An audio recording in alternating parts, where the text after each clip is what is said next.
കൃഷി വീഡിയോ ആണ്. എല്ലാവരും കാണുകയും സപ്പോർട്ട് ചെയ്യാൻ വേണം. ുള്ള സ്ഥലത്ത് നമ്മൾ ചാണകപ്പൊടിയൊക്കെ ഇട്ട് നല്ലപോലെ കിളക്കുകയാണ്. ഇനിയും വലിയ വലിയ കല്ലുകളും ഇനി നമുക്ക് നമ്മുടെ ചീരവിത്ത് പാകുമ്പോൾ ഒരു സ്ഥലത്തിടാതെ എല്ലാ സ്ഥലത്തും നല്ലപോലെ വെതറിയിടണം.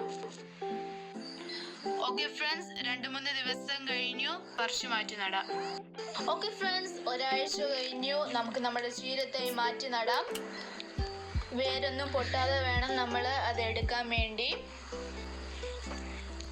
ഓക്കെ ഫ്രണ്ട്സ്, നമ്മൾ തൈ നടാൻ വേണ്ടി ഒരുക്കിയ നിലത്ത് ചാണകപ്പൊടിയും എല്ലുപൊടിയും ഒക്കെ ഇട്ട് നല്ലപോലെ കിളച്ചതാണ്.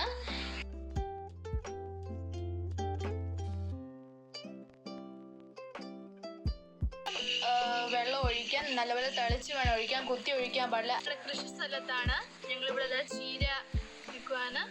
നല്ലല്ലേ? വീട്ടിൽ വന്നാൽ ഞങ്ങൾ നല്ല ചീര തോരൻ തരാം. ഹായ് ഫ്രണ്ട്സ്, നമുക്കിനി ചീര കട്ട് ചെയ്യാം. 3 ആഴ്ച കഴിഞ്ഞ ചീരയാണിത്. നമ്മളിപ്പം കട്ട് ചെയ്തുകൊണ്ടിരിക്കുന്നത്. നമുക്കിത് ഓരോന്നായിട്ട് കട്ട് ചെയ്ത് നമുക്ക് അല്ലിക്കൊട്ടിടയിലോട്ട് കൊടുക്കാം. ഇതെല്ലാവരും നിങ്ങൾ വീട്ടിൽ ട്രൈ ചെയ്ത് നോക്കണം. കെമിക്കലൊന്നും ഇല്ലാതെ കഴിക്കാൻ പറ്റുന്ന വെജിറ്റബിൾ ആണിത്. നിങ്ങളെല്ലാവരും ഇത് ചെയ്ത് നോക്കണേ. ഓക്കെ ഫ്രണ്ട്സ്, ഇവിടെ ചീര കട്ട് ചെയ്ത്. ഓക്കെ, ഈ കാണുന്നതൊക്കെ ഞാലിപ്പോൻ വാഴകളാണ്. പണിക്കാരാണ് ഈ വാഴകളൊക്കെ നടാൻ വേണ്ടി കുഴികൾ എടുത്തെങ്കിലും വളവിട്ട് വാഴ നട്ടത് ഞങ്ങൾ തന്നെയാണ്. ഓക്കെ, ഈ നടാനുള്ള വിത്ത് ഞങ്ങൾ മല്ലപ്പള്ളിയിൽ നിന്നും 16 രൂപയ്ക്ക് വാങ്ങിച്ചതാണ്. പൂവൻ, ഞാലിപ്പൂവൻ, ഏത്തവാഴ അങ്ങനെ എല്ലാത്തിൻ്റെയും വിത്ത് ഞങ്ങൾ വാങ്ങിച്ച് നട്ടിട്ടുണ്ട്. ഓക്കെ, വാഴവിത്ത് ഇപ്പോൾ അടുത്ത സ്റ്റേജിലായിട്ടുണ്ട്. നല്ല ഹൈറ്റും വെച്ചിട്ടുണ്ട്. ഇതിന് ഞങ്ങൾ എല്ലുപൊടിയും ചാണകപ്പൊടിയും മാത്രമേ വളമായി ഇട്ടിട്ടുള്ളൂ. മറ്റ് രാസവളങ്ങളൊന്നും ഞങ്ങൾ ഇതിൽ തന്നെ ചേർത്തിട്ടില്ല.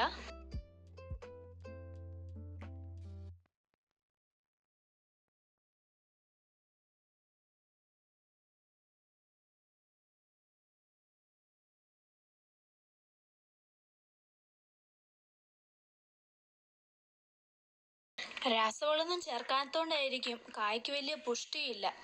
എന്തായാലും നമുക്ക് തിന്നാനുള്ളതല്ലേ. ഹായ് ഫ്രണ്ട്സ്, നമ്മളിപ്പോൾ വാഴത്തോട്ടത്തിലാണ് നിൽക്കുന്നത്. ഞങ്ങളിപ്പം കൊല വെട്ടാൻ പോവുകയാണ്.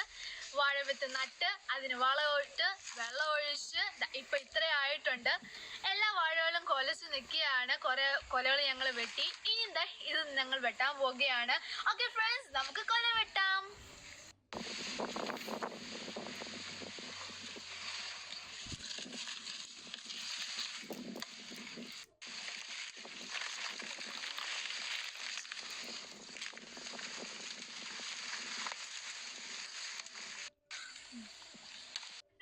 നമ്മളിപ്പം ഏത്തക്കൊല വെട്ടാൻ പോവുകയാണ്.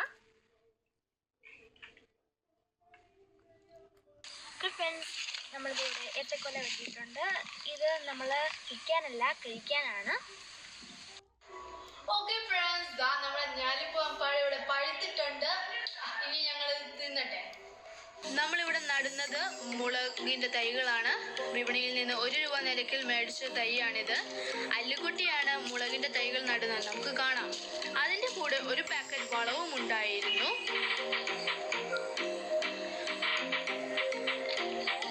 ഓക്കെ, നമുക്ക് വളമൊക്കെ ഇട്ട് മണ്ണിട്ട് വെള്ളം തെളിച്ചു കൊടുക്കാം. വെള്ളത്തിനുള്ള കുളം തൊട്ടടുത്ത് തന്നെയുണ്ട്. നല്ല ആഴമുള്ള കുളമാണ്. നമ്മുടെ മുളക് നല്ലപോലെ കിളിച്ചിട്ടുണ്ട്. മുളകും ഒരുപാട് ഉണ്ടായിട്ടുണ്ട്.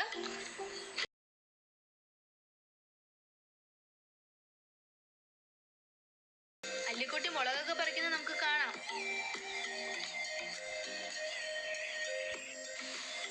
ഇപ്പോൾ നമ്മുടെ അല്ലിക്കുട്ടി ചേമ്പിലയിൽ മുളക് കൂട്ടുകയാണ്.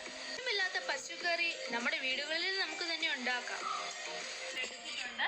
ഇതുപോലെ മുളയുള്ള ഉരുളക്കിഴങ്ങാണ് നമുക്ക് എടുക്കേണ്ടത്. നിങ്ങൾക്ക് വേണമെങ്കിൽ ഈ ഉരുളക്കിഴങ്ങ് ഇതുപോലെ തന്നെ മണ്ണിൽ കുഴിച്ച് വെച്ച് നടാം.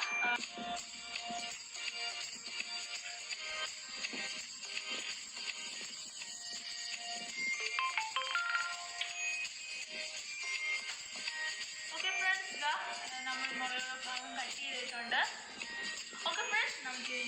നമ്മളിപ്പം കാണുന്നത് ഒരാഴ്ച പ്രായമായ ഉരുളക്കിഴങ്ങിന്റെ തൈകളാണ് നമ്മളിപ്പം കാണുന്നത്.